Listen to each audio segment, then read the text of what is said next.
اهدنا الصراط المستقيم.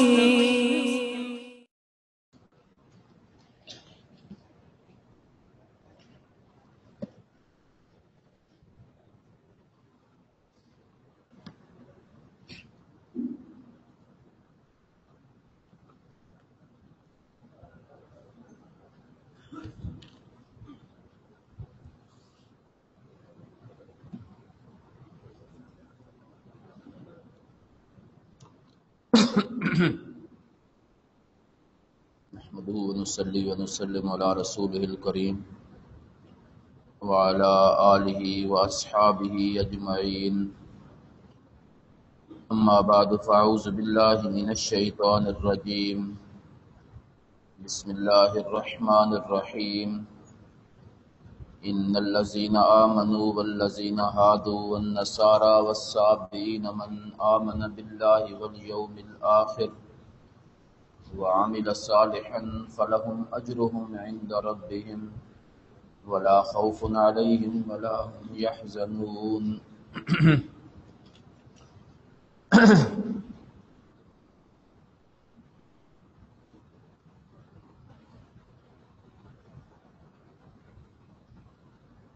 یہ آیت کریمہ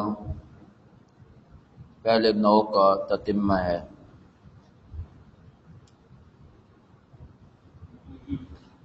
پہلے نو میں اللہ تبارک و تعالی نے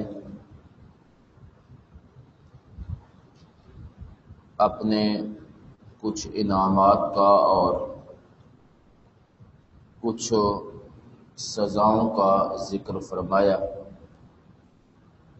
اور اس کا مقصد اہل کتاب کو اس بات پر تنبیہ کرنا تھا کہ تمہارے آباء و اجداد اور تمہارے اسلاف، ذرا ان کی حالت پہ غور کرو. ہم نے ان پر انعامات بھی کیے اور ساتھ ساتھ کچھ سزائیں بھی تجویز کی.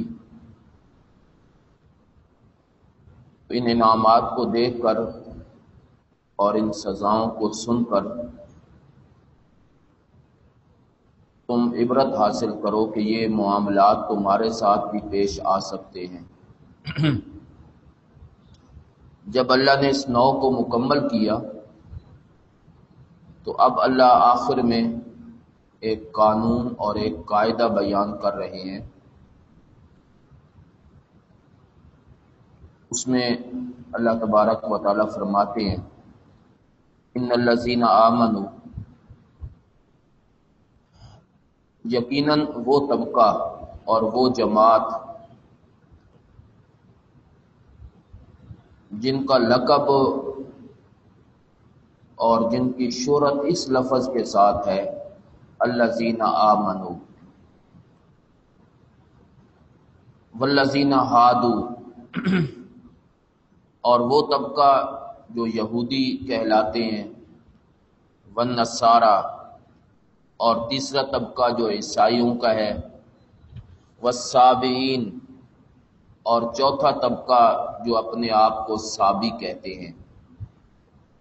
ان چاروں کا ذکر کر کے اللہ فرماتے ہیں من آمن باللہ والیوم الآخر، ان میں سے جو شخص ایمان لایا اللہ پر اور قیامت پر، وعامل صالحا، اور نیک عمل کیے، ایسے لوگوں کے لیے ان کا اجر ہے ان کے رب کے ہاں، اور خوف بھی نہیں ہے اور وہ غمگین بھی نہیں ہوں گے. چار جماعتوں کا اللہ نے ذکر کیا اور ان چاروں کے القاب اللہ نے ذکر کیے. ان میں تین تو بڑے واضح ہیں، یہود و نصارہ اور صابی. یہ ان جماعتوں کے لقب ہے، ان ناموں سے یہ معروف ہے. البتہ سب سے پہلے اللہ نے جس جماعت کا ذکر کیا اس کے بارے میں فرمایا ان الذین آمنوا. یہ جہاں جو ان الذین آمنوا ہے یہ لغوی معنی میں نہیں ہے، یہ نہیں معنی کہ جو شخص ایمان لائے. یہاں ان الذین آمنو سے مراد ہے امت محمدیہ، جن کا یہ لقب ہے، ورنہ یہ اگر لغوی معنی میں ہو تو پھر یہ آگے جو اللہ خبر ذکر کرتے ہیں جو لوگ ایمان لائے، اس کے بارے میں کہا من آمن باللہ، جو اللہ پر ایمان لائے، تو پھر تو کوئی معنی ہی نہیں ہے، اس کا کوئی مفہوم ہی نہیں ہے۔ یہ ان الذین آمنو یہ اس امت کا لقب ہے۔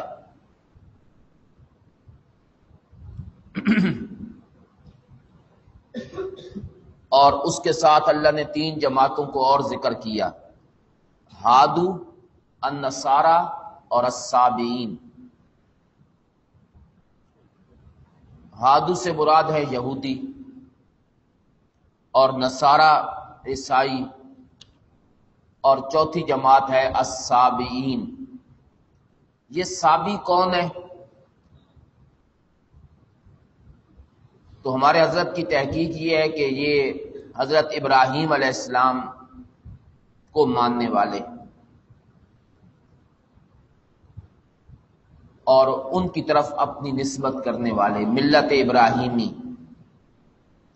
فرقۃ من اہل الکتاب، ابن کثیر نے لکھا ہے جی یہ ایک جماعت ہے اہل کتاب کی۔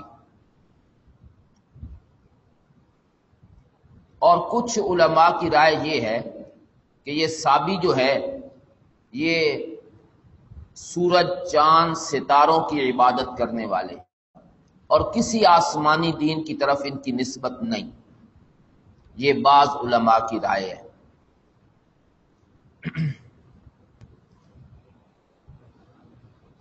اس لیے ان کے ذبیحہ کے بارے میں بھی اختلاف ہوا۔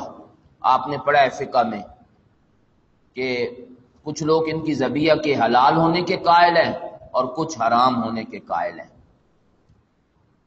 جو لوگ ان کو اہل کتاب میں شمار کرتے ہیں ان کے نزدیک ان کی ذبیحہ حلال ہے، اور جو لوگ ان کو اہل کتاب میں شامل نہیں کرتے ان کے نزدیک ذبیحہ حرام ہے۔ ان چاروں جماعتوں کا ذکر کر کے آگے اللہ فرماتے ہیں کہ ان میں جو اللہ پر ایمان لائے، قیامت پر اور نیک عمل کیے، اس کے لیے اجر بھی ہے، اور اللہ ان کو آخرت کے خوف اور غم سے بچا کے رکھیں گے۔ تو کہنے کا مقصد یہ اللہ تبارک و تعالیٰ کا کہ صرف اس بات پہ خوش نہیں رہنا کہ ہمارا لقب یہودی ہے، یا ہم عیسائی کہلاتے ہیں، یا ہم سابی ہیں، یہ چیز نجات کے لیے کافی نہیں ہے۔ نجات کے لیے اگلی بات ہے، اور وہ ہے من آمن باللہ والیوم الآخر وعمل صالحا۔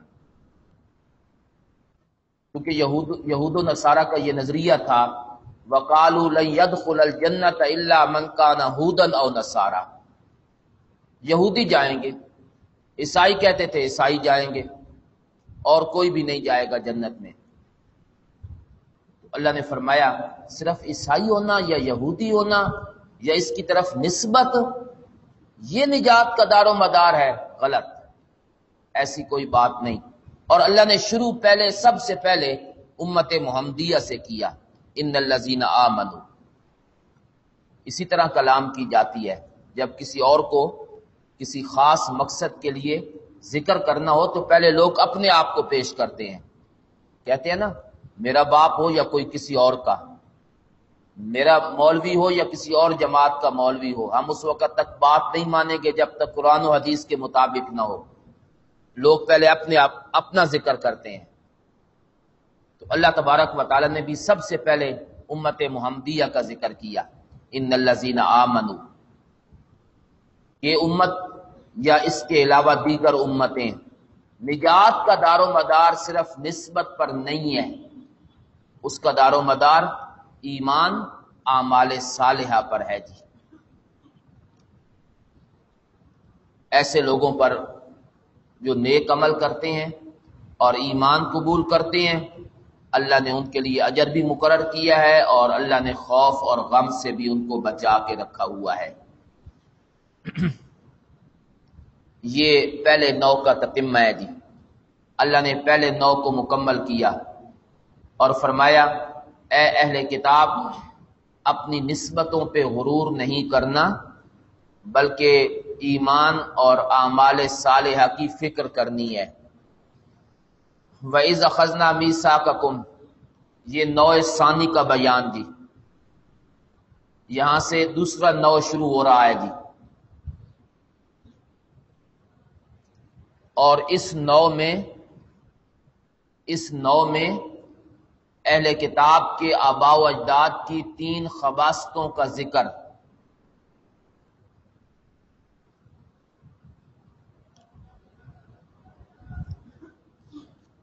اہل کتاب کے آباء و اجداد کی 3 خباستوں کا ذکر۔ پہلی خباست جی وَإِذْ أَخَذْنَا مِيثَاقَكُمْ، جب ہم نے لیا تم سے مضبوط اور پکا وعدہ، وَرَفَعْنَا فَوْقَكُمُ الطُّورَ، اور ہم نے تمہارے اوپر طور کو بلند کر دیا،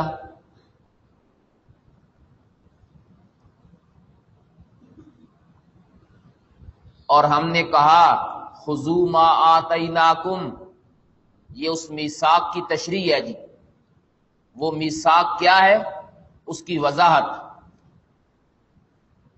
پکڑو اس چیز کو جو ہم نے تمہیں دی ہے، بقوۃ، پوری طاقت سے اور ہمت سے، واذکروا ما فیہ، اور جو احکام اس میں ذکر ہوئے ہیں ان کو یاد رکھو، لعلکم تتقون، تاکہ تم اللہ کے عذاب سے بچ جاؤ۔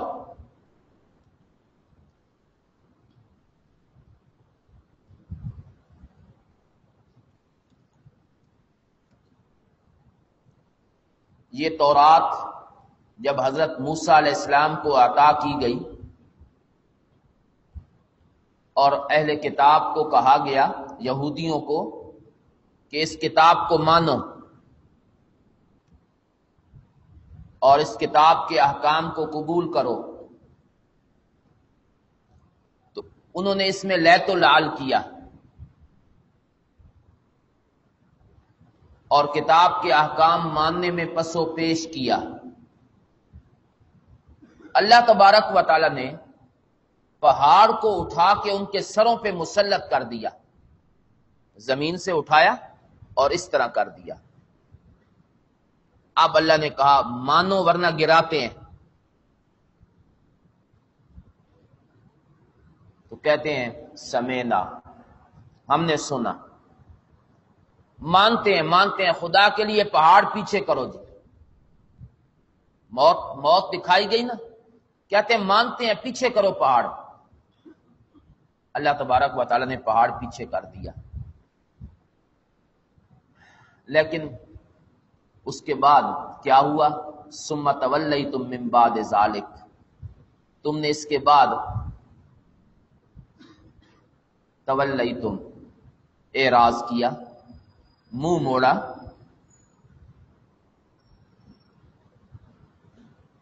اعراض کیا، پیچھے ہٹ گئے، اپنے وعدے کو توڑ دیا۔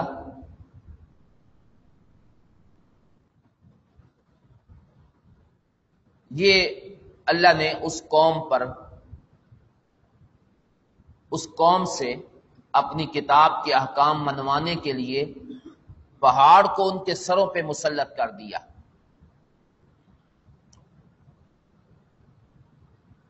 بظاہر اس سے یہ معلوم ہوتا ہے کہ یہ جبرن ان سے منوایا جا رہا ہے، جبرن، زبردستی، تبھی تو پہاڑ ان کے سر پہ مسلط کیا گیا۔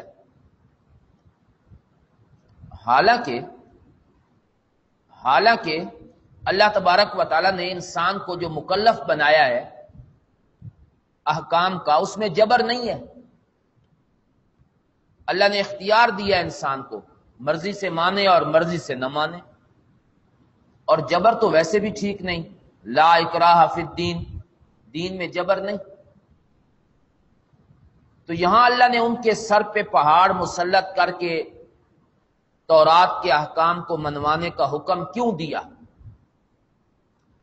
اس کا جواب یہ ہے جی کہ یہ جو آیت ہے لا اکراہ فی الدین، اس سے مراد یہ ہے کہ دین کے قبول کرنے میں جبر نہیں،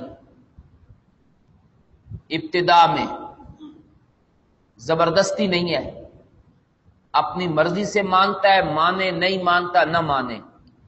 البتہ جب وہ کسی دین کو قبول کر لیتا ہے اور اس میں داخل ہو جاتا ہے، اب اس کے بعد اس دین کے سارے احکام ماننے وہ اس کے لیے ضروری ہو جاتے ہیں۔ اب زبردستی بھی کی جا سکتی ہے۔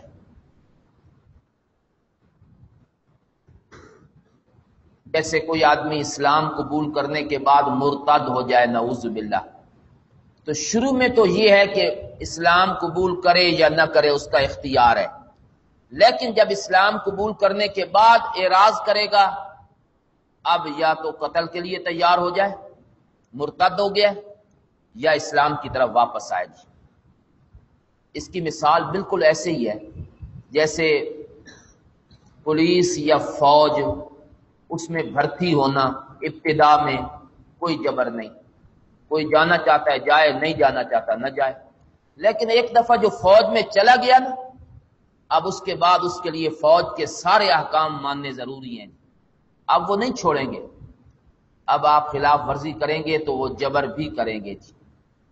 تو انہوں نے مان لیے تھے احکام، بنی اسرائیل نے وعدہ کر رکھا تھا اللہ سے کہ ہم پورا کریں گے، پھر اس کے بعد جب انکار کیا تو اللہ نے پہاڑ سر پہ مسلط کر دیا، اور ہم نے کہا کہ جو کچھ ہم تمہیں دے رہے ہیں اس کو ہمت سے لو، بقوت، پوری ہمت سے۔ یہ کتاب اور اللہ کے احکام، اس کے تقاضوں کو پورا کرنا یہ ہمت والے لوگوں کا کام ہوتا ہے جی۔ عام لوگ یہ کام نہیں کر سکتے، یہ وہی لوگ کرتے ہیں جن کو اللہ قوت اور طاقت عطا فرماتے ہیں۔ لیکن تم اس کے بعد بھی دوسرے مقام پہ اللہ تبارک و تعالی نے فرمایا وَإِذْ نَتَقْنَا الْجَبَلَ فَوْقَهُمْ، جب ہم نے پہاڑ اکھیڑ کر ان کے سروں پہ مسلط کر دیا، ایسے لگتا تھا جیسے سائبان، تو یہ حقیقتاً پہاڑ کو زمین سے اللہ نے اٹھا لیا۔ کچھ لوگوں کی رائے یہ ہے کہ وہ پہاڑ کے دامن میں رہتے تھے اور اللہ نے صرف ڈرایا کہ اگر نہیں مانو گے تو ہم پہاڑ تمہارے اوپر گرا دیں گے، یہ اٹھایا نہیں گیا زمین سے اور بلند نہیں کیا گیا۔ لیکن قرآن مجید کا انداز یہ بتاتا ہے کہ ایسی بات نہیں ہے، پہاڑ باقاعدہ ان کے سروں پہ مسلط کیا گیا ہے۔ فلولا فضل اللہ علیکم ورحمتہ، اگر اللہ کا فضل نہ ہوتا اور اس کی رحمت نہ ہوتی، لکنتم من الخاسرین، تم ہو جاتے فوراً تباہ ہونے والے، فوراً۔ اللہ موقع پر تمہیں سزا دے دیتا اگر اللہ کا فضل اور اس کی رحمت نہ ہوتی۔ یہ کون سی رحمت ہے جی، اور کس فضل کی بات ہو رہی ہے؟ بالامہال والتاخیر، اگر اللہ مہلت نہ دیتا اور عذاب کو پیچھے نہ کرتا تو تمہیں فوراً سزا مل جاتی تھی۔ یہ فوراً تباہی اس لیے نہیں ہوئی کہ اللہ کا فضل اور اس کی رحمت تھی۔ وَلَقَدْ عَلِمْتُمُ الَّذِينَ اعْتَدَوْا مِنْكُمْ، یقیناً تم ان لوگوں سے اچھی طرح واقف ہو جنہوں نے زیادتی کی تم میں سے ہفتے کے بارے میں، تو ہم نے کہا ہو جاؤ تم بندر ذلیل۔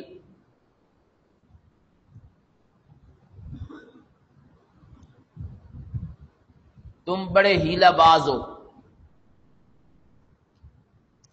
اور اس کے لیے اللہ نے ایک واقعہ ذکر کیا، ہفتے کے بارے میں تم نے بڑی زیادتی کی. یہاں تو اللہ نے اس کو اجمالاً ذکر کیا ہے اور دوسرے مقام پہ اللہ نے اس کی تفصیل ذکر کی ہے. جی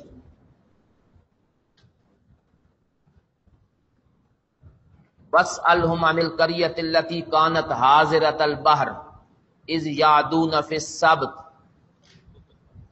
155. جی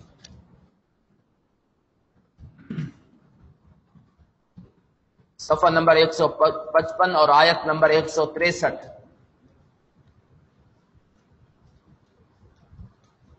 وَاسْأَلْهُمْ عَنِ الْقَرْيَةِ الَّتِي كَانَتْ حَاضِرَةَ الْبَحْرِ. آپ ذرا ان سے اس بستی کے بارے میں پوچھئے جو سمندر کے کنارے پر تھی. اذ یعدون فی السبت، جب انہوں نے زیادتی کی ہفتے کے بارے میں. کیسے؟ جب آتی تھی مچھلیاں ان کی ہفتے کے دن شرعا، اوپر اچھل اچھل کر، اور جب ہفتہ نہیں ہوتا تھا لا تأتیہم، نہیں آتی تھی ان کے پاس. ایسے ہی ہم نے ان کو آزمایا بما کانوا یفسقون، اس چیز کے ساتھ جو وہ حد سے آگے بڑھ رہے تھے.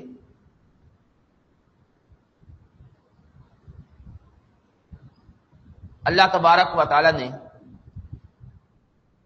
اس بستی والے لوگوں کے لیے یہ حکم دیا کہ ہفتے کے دن شکار نہیں کرنا، منع ہے. اور ان لوگوں کو بڑا شوق تھا شکار کرنے کا. پھر یہ رک گئے شکار کرنے سے. پھر یہ ہوا کہ ہفتے کا جب دن آتا تھا تو مچھلیاں بالکل سامنے تیر رہی ہوتی تھی اور بڑے اوپر اوپر مچھلیاں جو ہیں وہ پہنچی ہوئی ہیں. جی اب یہ بھی وہاں چونکہ سمندر کے کنارے پہ تھے تو دیکھتے بھی تھے اور دل میں غصہ بھی بڑا آتا تھا اور کہتے تھے اللہ نے جو روکا ہے، ورنہ اتنا اچھل اچھل کر باہر نہ آتی، بڑے مزے سے پھر رہی ہو. کاش کہ ہمیں کچھ اجازت ہوتی، پھر ہم دیکھتے تمہیں کہ تم کیسے مزے سے یہاں پھر رہی ہو. دل میں غصہ بھی ہے اور کر بھی کچھ نہیں سکتے، شکار حرام ہے. اب بیٹھے جی ایک جگہ پہ مشورہ ہوا کہ کریں کیا.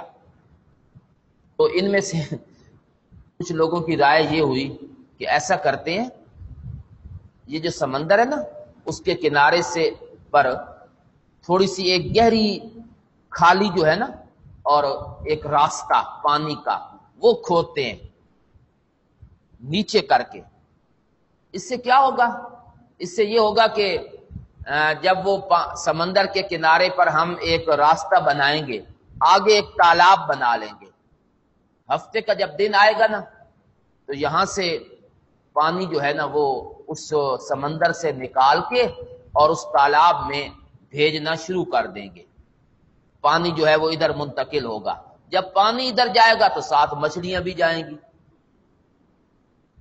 تو انہوں نے ایسے ہی کیا. جی ہفتے کے دن نا وہ اس کا کھول دیتے تھے وہ منہ، اور سارا پانی جو ہے وہ سمندر سے نکل کے تالاب میں جمع ہوتا رہتا تھا، ساتھ مچھلیاں بھی.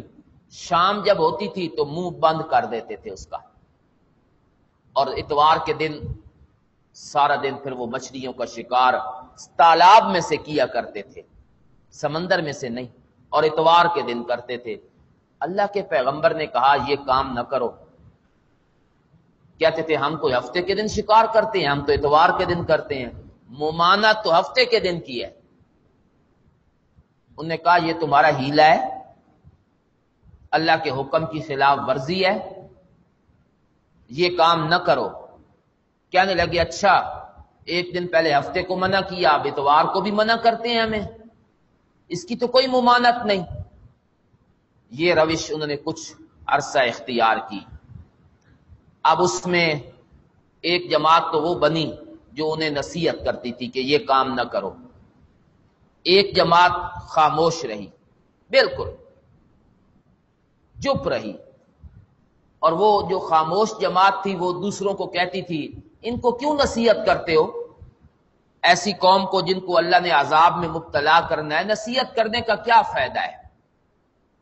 وہ کہتے تھے اس لیے کرتے ہیں کہ اللہ کے سامنے ہم یہ کہہ سکیں کہ ہم نے ان کو روکا تھا، بس۔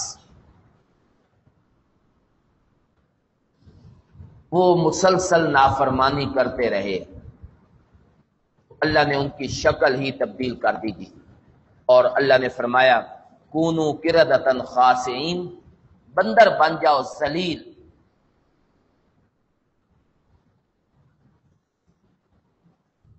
اللہ نے سزا بھی جرم کے مطابق دی۔ جرم تھا ہیلا کرنا، اور بندر جو ہوتا ہے نا اس کے اندر بھی یہی فطرت ہوتی ہے جی، نقلیں بڑی اتارتا ہے، اصل کام تو نہیں کر سکتا، نقلیں بڑی اتارتا ہے۔ تو جس طرح ان کا جرم تھا اللہ نے اس کے مطابق سزا دی تھی کہ اب ہو جاؤ بندر، تم نے بھی یہی کام کیا ہے، ہم تمہاری فطرت تبدیل کر کے انسانوں کے بجائے بندر بنا دیں گے۔